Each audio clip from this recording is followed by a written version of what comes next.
Welcome to Weekly News Highlights, where we wrap up your week with a glimpse back into what went on in the past week. I'm Kim Dami in Seoul. The International Atomic Energy Agency released its final report on the Fukushima wastewater, in which it approved Japan's plan to release the water into the Pacific Ocean. The chief of the UN agency also came to Seoul to explain the report. The South Korean government unveiled economic policy direction for the second half of the year, with an aim to boost exports and revitalize tourism. The world's biggest choir competition, the World Choir Games, returns to South Korea's Gangneung city for its 12th edition. With teams from South Korea, the US, and Ukraine, we have the highlights from the Games. The IAEA this week technically gave Japan the okay to release the Fukushima wastewater. According to the UN agency, it is safe enough to do that. Here's what the chief Rafael Grossi had to say at the press briefing in Japan on Tuesday. The UN nuclear agency, the IAEA, has released its final report on the safety of the discharge of Fukushima wastewater and gives Japan the green light to release the water into the Pacific Ocean. The comprehensive report said, following a 2-year review, the IAEA finds Japan's plans to be consistent with the international safety standards. The agency's chief, Rafael Grossi, who arrived in Japan on Tuesday morning, handed over a thick blue folder containing the report to the Japanese Prime Minister Fumio Kishida. The plan, as it has been proposed and devised, is in conformity with the agreed international standards. In a meeting with the IAEA chief, the Japanese leader stressed that he will not allow a discharge that would have a harmful impact on human health and the environment of Japan and other countries. Japan will continue to provide explanations to the Japanese people and the international community in a sincere manner based on scientific evidence and with a high level of transparency. IAEA's approval was something that was widely expected, as the agency has already been saying that samples of the wastewater from the Fukushima plant meet requirements. In its previous 6 reports, the agency said it found the measurement to be, quote, accurate and precise. During Grossi's 4-day visit to Japan, which ends Friday, he will also travel to the Fukushima Daiichi plant to inspect the site and visit an IAEA office there, which will newly open upon his visit. Grossi will then visit South Korea from Friday to Sunday to provide a detailed explanation of the report to the Korean government. He will sit down for talks with the country's foreign minister, Park Jin, and the chairperson of the Nuclear Safety and Security Commission, Yoo Guk-hee. But regardless of the IAEA's assessment confirming the safety of the water, South Korea will likely continue to ban imports of seafood from Fukushima. The Japanese government earlier said it plans to start releasing the wastewater into the ocean sometime this summer. Now that it has received the IAEA report, it will soon announce the exact schedule for the release, a process that will be carried out over the next 3 to 4 decades. 배은지, Arirang News.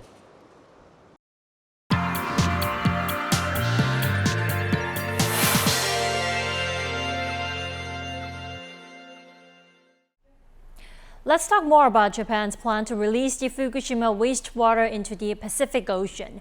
When exactly, and why does it matter so much? For more, we have our political correspondent Lee Si-hoo with us. Welcome, Si-hoo.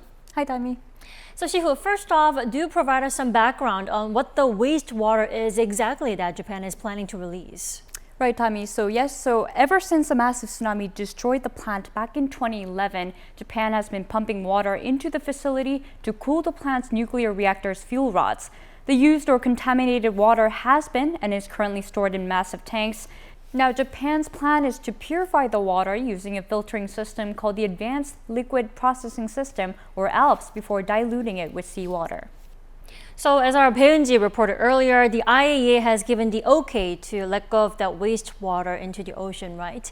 Then what next steps will Japan take? I mean, there are reports that Japan could release that water as early as next month. Right, that's right. So the Japanese government has been saying that they plan on initiating the release this summer. Japanese media outlets have reported that its government is aiming to begin doing so in August. But there's also a chance it could be further pushed back as regions in Japan are gearing up for local elections, and the release may have some effect on the outcomes. Then Shifu, why August? Why this summer out of all the months and seasons? Is there a particular reason? Right, Tami. So it has to do with what I mentioned earlier about the massive storage tanks that are used for storing the contaminated water. So far, more than 1,000 tanks have been filled already. Listen in. As for why this summer, well, space is fast running out at the Fukushima Daiichi nuclear plant. There are currently more than 1,000 storage tanks. There are more than 1.3 million tons of water. Water is still being accumulated every day. These tanks are nearing full capacity, and well, plant operator TEPCO says there is no more space to build new tanks. And once it begins, the release is expected to continue for 30 years until the 2050s. So it's going to be a 3-decade-long process. Now, let's talk about how people here in South Korea are reacting to the IAEA's decision. What's the general public sentiment? Well, prior to the release of the report, a survey by Gallup Korea found that approximately 8 out of 10 South Korean adults find Japan's plan worrisome. Now that the IAEA report has brought up a greater possibility of wastewater being discharged, people who are not against it, people who are against it actually, especially those in the fishing industry, have even taken to the streets to protest. They are also calling for the legislation of a special act to ensure the safety of the people and the fishing industry. But what's more apparent here in the country is that there are clear splits among South Korea's political circles, right? Let's talk about that. Right, Tami. So there have been clashing opinions between the ruling and opposition parties here in South Korea. Immediately after the release of the report, the parties held emergency meetings at the National Assembly. The main opposition Democratic Party held an overnight rally on Thursday to protest the release plan. The party has also announced planned legislation for a new bill that would ban all seafood imports from Japan if the release does take place. Now, the ruling People Power Party, on the other hand, said that the DP is denying science by denouncing not only the government but also the IAEA. It added that the government should continue to conduct independent tests based on the IAEA scientific test results to lessen the public anxiety. So clear divisions on the political front here in the country. Now, let's talk about other countries, other neighboring countries. How are they reacting to the plan at the moment?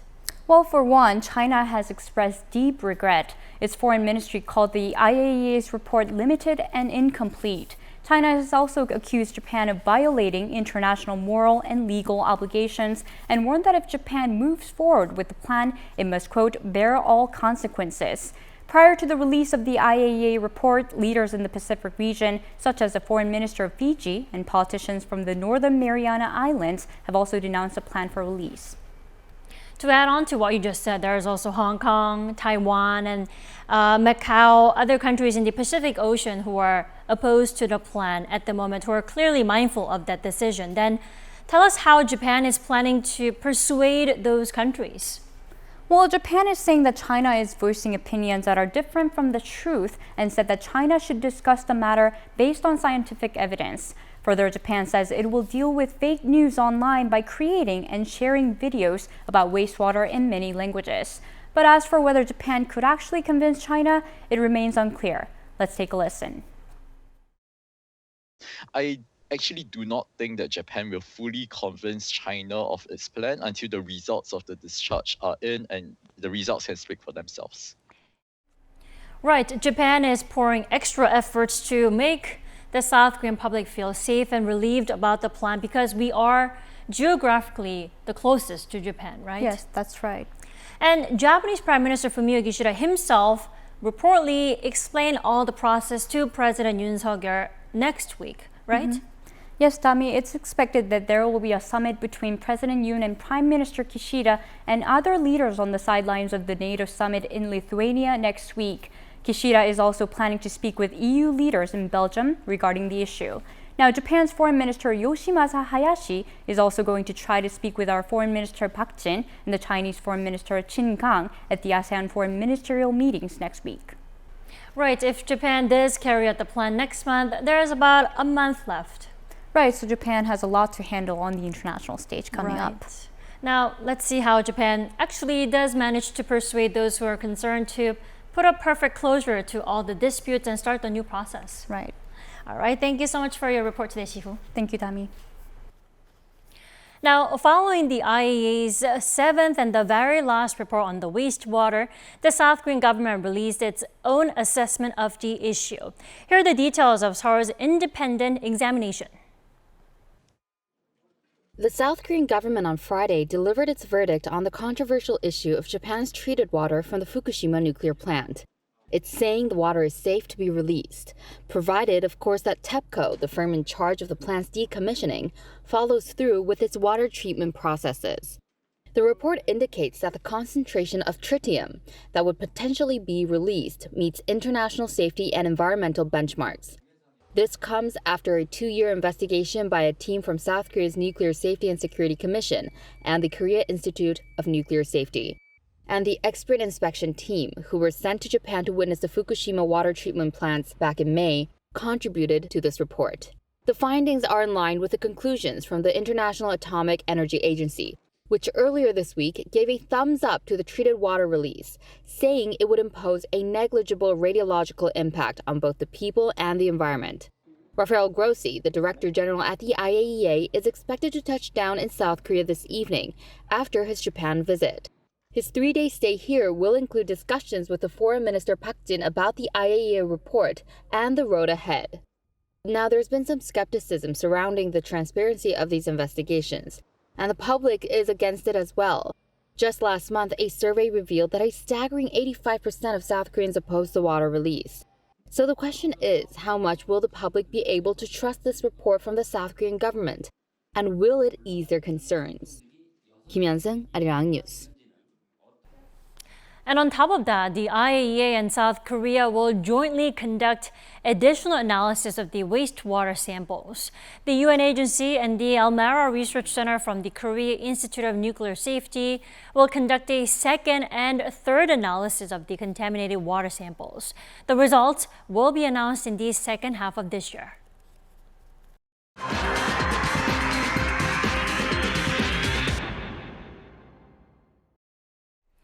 On the economic front, South Korea's finance ministry has cut the country's economic growth projection to 1.4%. To revitalize the country's economic vitality, a new economic policy direction for the latter half of the year was unveiled on Tuesday. Our economic correspondent Shin Ha-young has the details. As price hikes in South Korea continue to ease, the government has slashed its inflation outlook for the year from 3.5% to 3.3%. However, it has also lowered its growth projection for 2023 to 1.4% due to a sluggish performance in the first half. Despite this cut in its economic forecast, the government expects the economy to gradually recover in the second half of the year and more substantially starting next year. Mentioning this, Finance Minister Chu Kyung-ho announced on Tuesday the economic policy direction for the latter half aimed at improving the country's economic vitality. The country's economic conditions have been gradually improving, but economic uncertainties still remain in the global economy and financial markets. In the second half of the year, the government will focus on enhancing economic vitality, stabilizing people's livelihoods, improving the economic structure, and future preparation. First, the government will focus on boosting sluggish exports, as these will play a significant role in the country's overall economic rebound. It'll do so by injecting record-breaking trade financing of 184 trillion Korean won, or roughly $140 billion during the second half. The government also aims to stimulate domestic consumption by boosting tourism. To encourage off-season travel, 300,000 vouchers worth $23 each for accommodation will be distributed in November. To attract more foreign tourists, 700 free round-trip flight tickets will be given out in July and August, targeting visitors from countries such as Japan, Taiwan, and China. As for improving the country's economic structure, it will focus on fostering science and technology as well as cutting-edge industries and expand joint research at the global level. The government aims to promote this and nurture key personnel by partnering local research institutions with ones in the U.S. Additionally, it is planning to expand its R&D and technological cooperation with the EU by having further talks on Seoul joining the EU's Horizon Europe Research and Innovation Program. South Korea could also soon expand tax benefits for video content makers to the same level as those for chip makers. Currently, the tax credit for conglomerates making video content is 3%, while for small and mid-sized businesses, it stands at 10%. The revised tax credit for video content makers is yet to be announced, but tax benefits for chip makers have been raised to a maximum of 25%. 신하영, Arirang News. And the country's consumer prices slowed to the 2% range on-year last month for the first time in almost 2 years. Now, that is because of dramatically lower petroleum prices. Our Moon Hae-ryun explains. Inflation in South Korea continued to slow in June. Data from Statistics Korea show that the Consumer Price Index, a key gauge of inflation, rose by 2.7% compared to the same month last year. This is the first time that on-year hikes fell to the 2% range in 21 months. According to the Ministry of Economy and Finance, South Korea is one of only 3 countries in the G20 group of countries that recorded consumer price hikes in the 2% range. The increase in prices has shown a steady decline since January this year, when a 5.2% increase was recorded to the latest figure of 2.7 in the space of 5 months. The drop was largely attributed to falling prices for petroleum products, which fell by 25.4% in June, the largest on-year decline since data was first compiled in 1985. Oil prices have weakened due to global economic uncertainty, which prompted Saudi Arabia and Russia to announce extended oil production cuts on Monday to boost prices.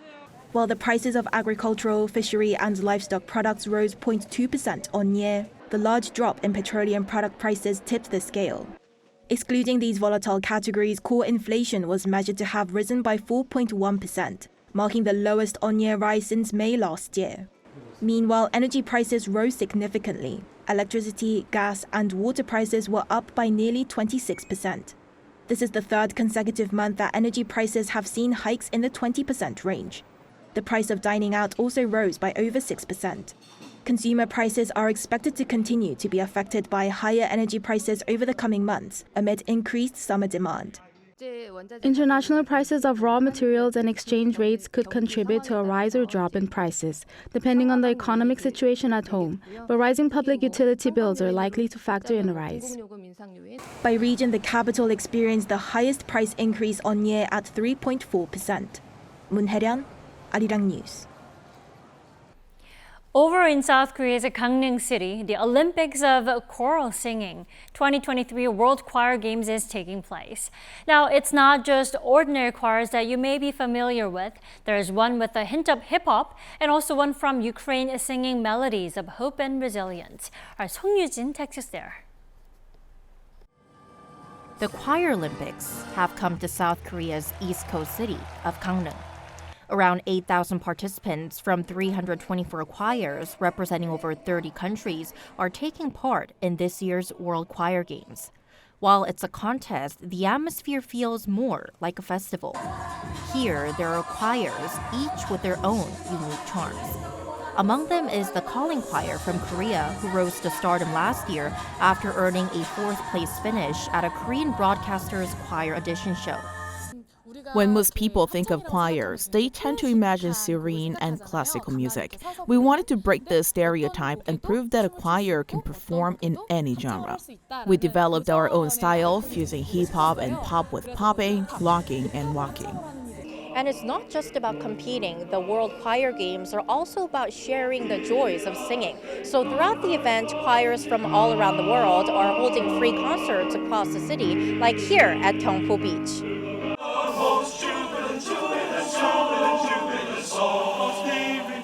The lineup includes some of the really talented, like the Diocesan School Old Boys Association Choir from Hong Kong. We searched very hard for our choir sound, a very distinct character, the sound of this choir. And then we tried to continue to build, look for new exchange opportunities. We tried to commission new work to keep ourselves fresh. And there are those who embody the game's theme of peace and prosperity for all. The Young People's Chorus of New York City is comprised of 2,000 choristers ranging from 8 to 18 years old. Community is about bringing people together, learning from each other, knowing that one song with many voices can bring peace and love.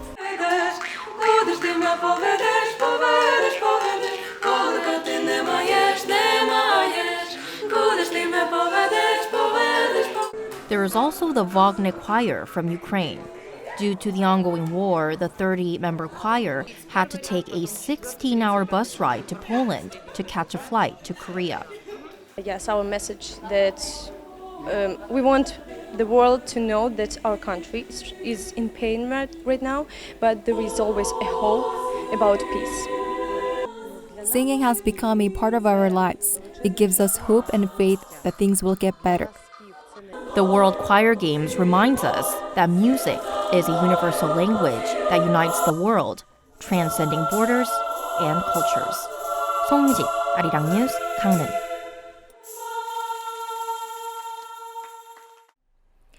South Korean opera singer Kim Tae-han won this year's Queen Elizabeth competition. Our Kim Jong-sil went to hear his story. Kim Tae-han's life changed when he was in the third year of middle school. I went to a liberal arts middle school and I was just kind of a normal student.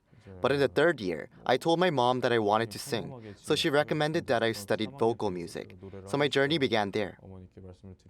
After being accepted to Korea's prestigious Seonghwa Arts High School, Kim said he was influenced by musically gifted peers from all over the country. I met some friends who had similar interests to me, and getting close to them made me fall in love with classical music.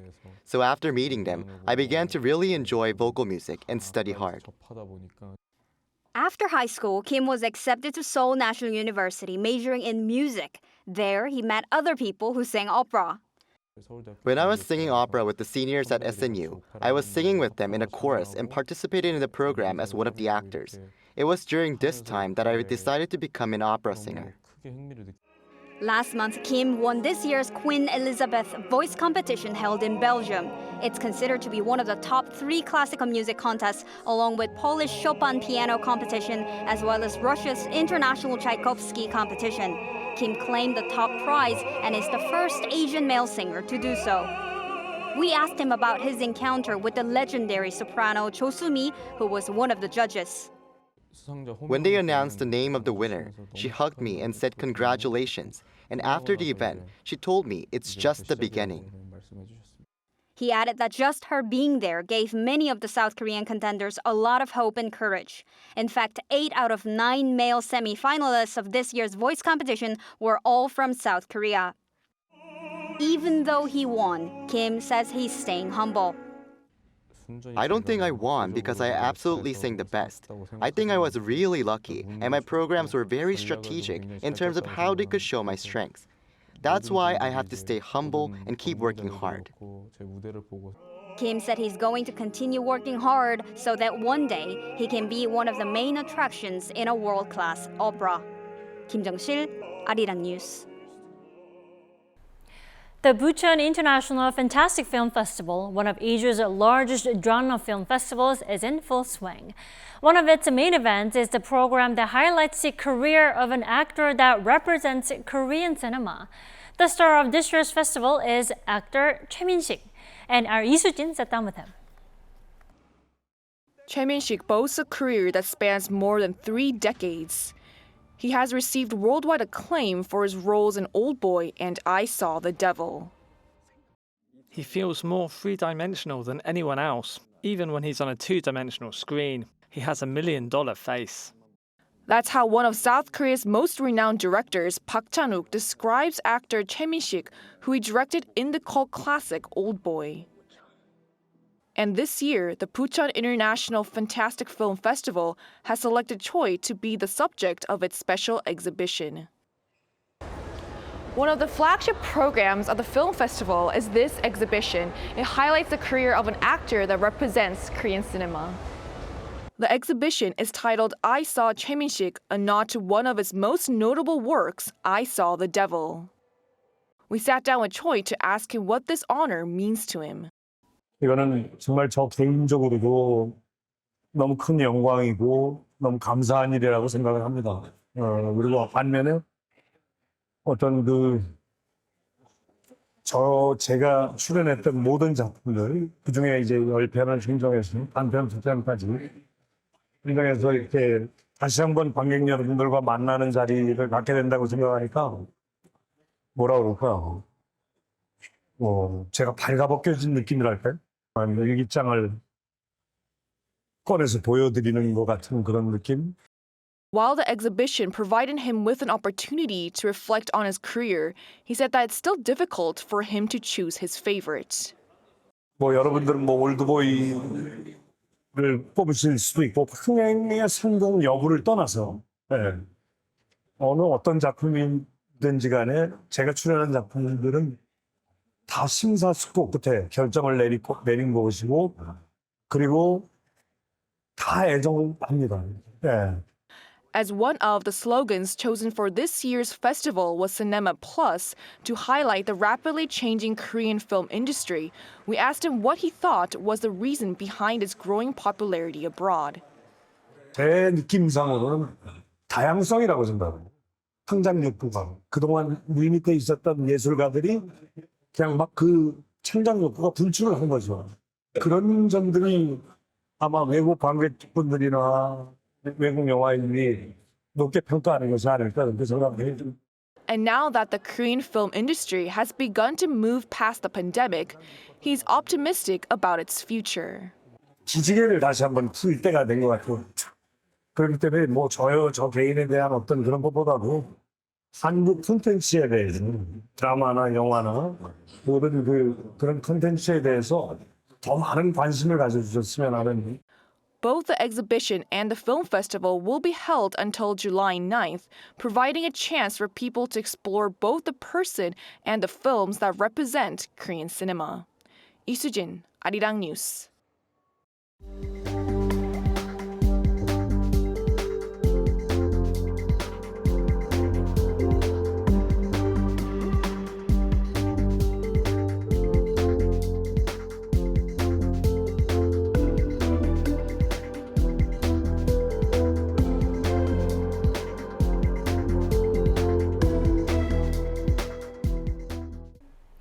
We thank you for watching Weekly News Highlight. Stay safe wherever you are.